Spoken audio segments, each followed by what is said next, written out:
He's been great. But I'm here for another reason. I feel as a woman, and I'm an old woman, I've been around a long time.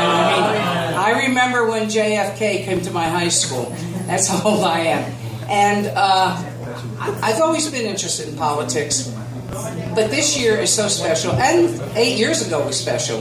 Hillary, Barack, and I think we've come a long way, and I don't hope, I know we're going to shatter that ceiling. I mean,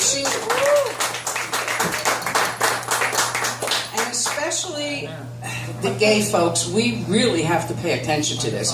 I mean, even if it's Trump, who is completely ridiculous, his vice president the same way. I mean, there are so many things that will get us going backwards that we cannot afford.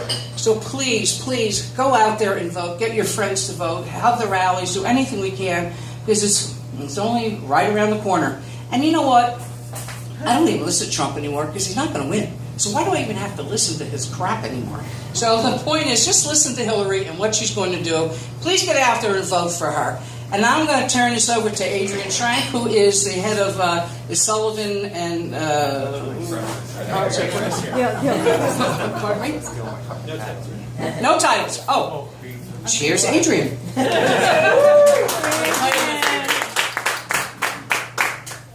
Thanks so much, Candida, for opening your bar for us tonight. And for all of us, we have just a couple more weeks to make sure that we elect Hillary Clinton as our next president. And this year is really, really important. And I know that we say that all the time, but this is the first time that we have an opponent who is really not capable of serving as president. It's not just someone we disagree with, it's someone who's just not capable of serving as president. And he's actually said that he wants to repeal almost all of the LGBT victories that we've seen under President Obama. He's talked about going backwards, and we can't afford to go backwards. A lot of you have been fighting with us for some of these. I appreciate that he's also another gay Jew.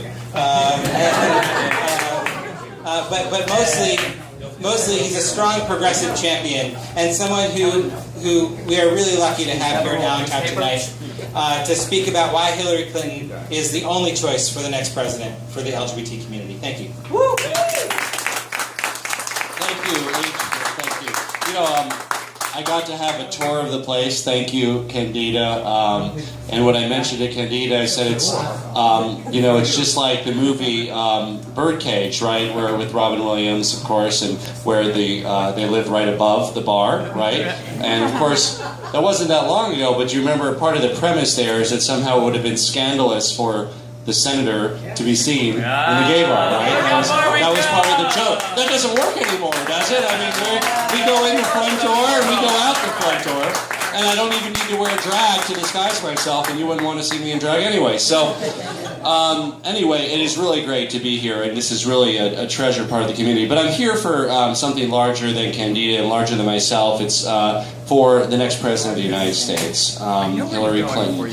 And this election is more important than ever before. And the one sort of decision that Donald Trump had to make, the first formal decision he had to make as the nominee, is he had to say, who's going to be my vice presidential candidate? And he chose the governor with the most anti-LGBT track record, first in the House, and then as governor, over the objection of the Chamber of Commerce, over the objection of the sports teams in his state, he signed a law allowing businesses to discriminate against LGBT patrons.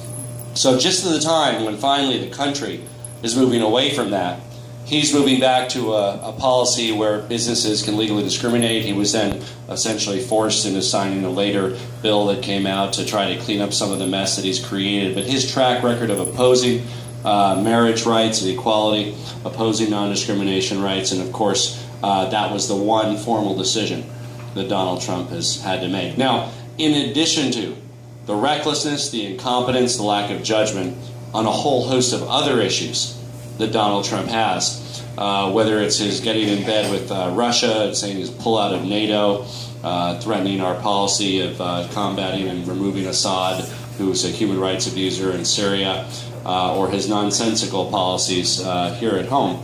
But beyond the character of the man, which we've all seen on display the last few weeks, beyond his